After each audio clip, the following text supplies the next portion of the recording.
Good morning, this is the latest market news. I'm Ulyana. Asian stocks were mixed on Tuesday morning, with the Nikkei down after Japan reported a wider than expected current account deficit. Japan's current account for November showed a deficit of 593 billion yen compared to a deficit of 128 billion in October, and came in wider than the 380 billion yen expected by economists. The Nikkei 225 fell by 2.5% in the morning trading. The Hang Seng Index fell by 0.24%, while the Shanghai Composite Index rose by 0.57%. On Monday, US stocks plunged after investors sold for profits and jumped to the sidelines before earnings seasons gears up this week, while uncertainty over US monetary policy also dampened equities prices.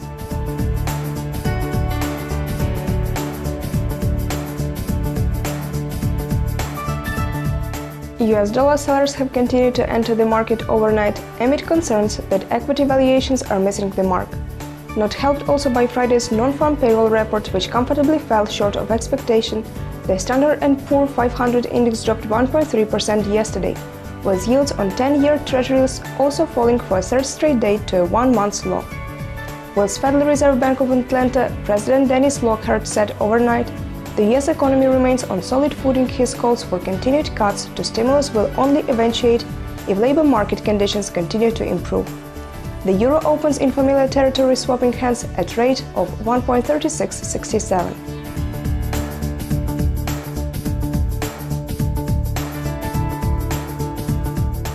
Several key economic reports are scheduled for Tuesday, including the November numbers on industrial production for the Eurozone.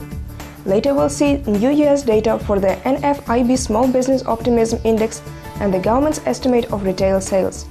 US retail sales 13:30 GMT. Consumer spending has been on a tear lately.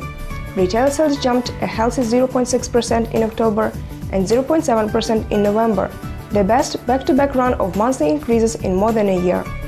But the positive momentum is expected to fade in today's December update. Analysts project no change for last month's retail spending versus November, according to the consensus forecast.